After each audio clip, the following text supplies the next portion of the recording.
All right, welcome back, everybody, to Daily Maths Concepts. Today, what we want to look at is matrices, and we're looking at a very specific aspect of matrices. We want to look at how do we use um, the matrices method, or what we call an inverse method, to solve a simultaneous equation.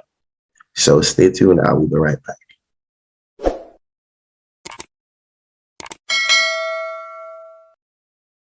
All right, so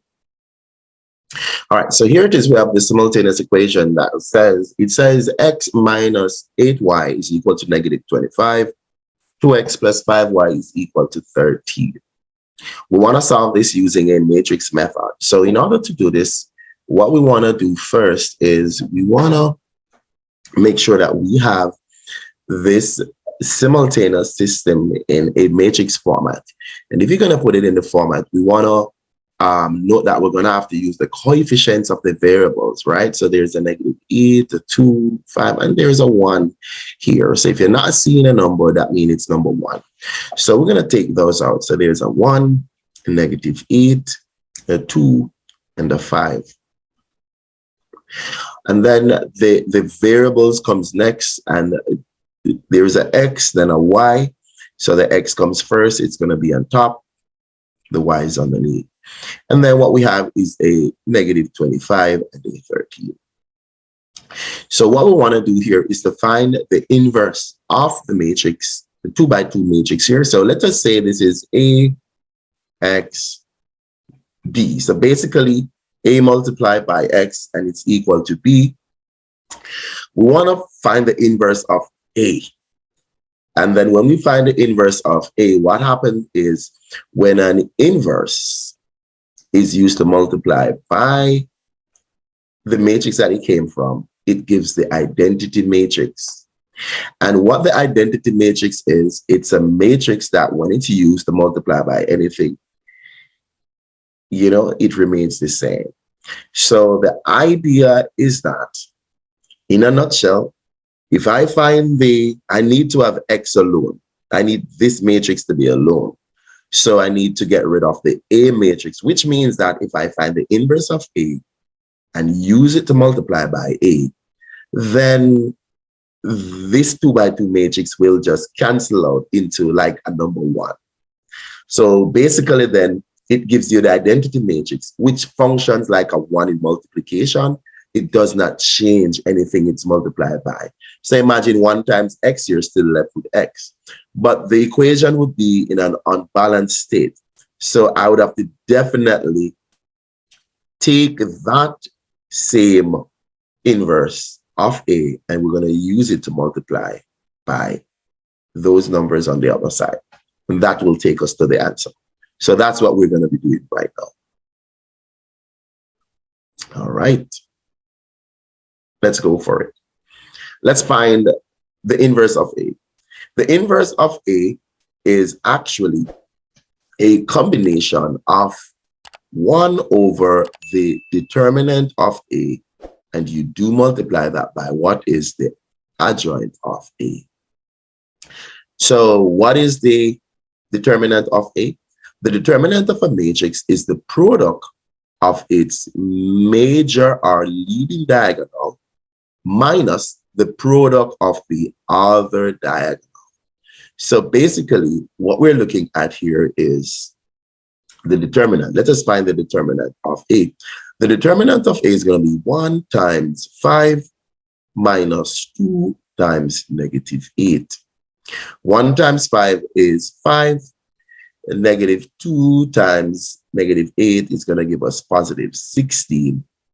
And here it is. We have 21 as the determinant. The adjoint of the matrix A, right?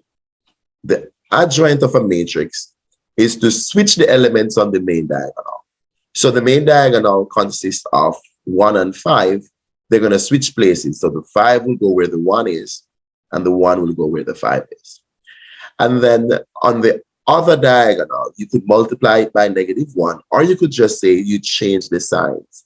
Positive 8 becomes negative 8. So negative 8 becomes positive 8 in this case. and a positive 2 becomes a negative 2. What I'm saying is, if we have a negative 8, it will become positive. If we have a positive 8, it becomes negative. So it's going to be the opposite. So you switch elements on the main, and you change the signs on the other diagonal. Now, if you combine these two, you will get the inverse. So the inverse of A can be written here. A inverse is actually 1 over 21 times 5, 8, negative 2, 1. So this is the inverse, right?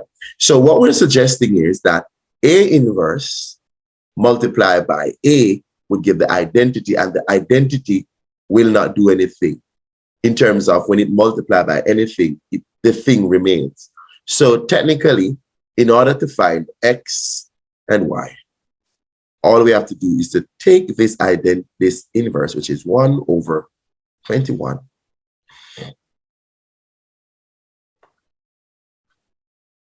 You want to take it and put it over the other side and use it to multiply by negative 25, 13. All right. So what we want to do now is to carry out this multiplication. Remember, we multiply row by column. So row 1 with column 1, row 2 with column 1, just the same. So let us carry out this and see what we get. All right. So I'd have my 1 over 21 outside if I want to do it that way. So I'd have 5 times, so it's 5 times negative 25, and I'm going to get negative 1. So let me write 5 times negative 25 plus 8 times 13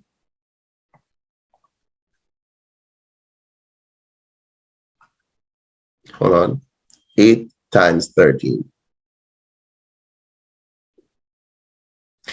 And then at the bottom, I'll have negative 2 times negative 25 plus 1 times 13. All right, so there it is. We have some numbers. All we have to do is to put them together, right? So if I continue going, I'll have my 1 over 21 outside. Now let's put together the numbers. 5 times negative, 5 times negative 25, it's going to give me negative 105. 8 times 13 will give me 104, positive 104.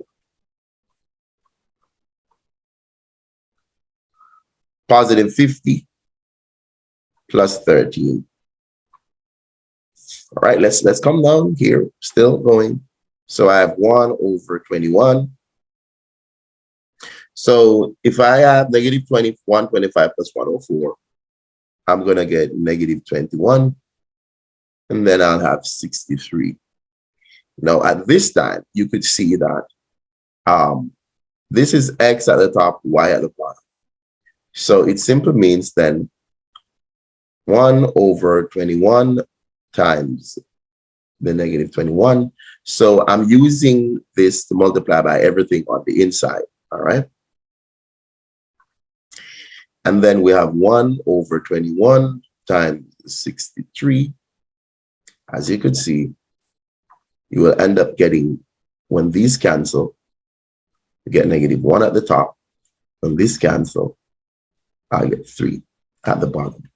So it simply means that X is equal to negative 1 and Y is equal to positive 3.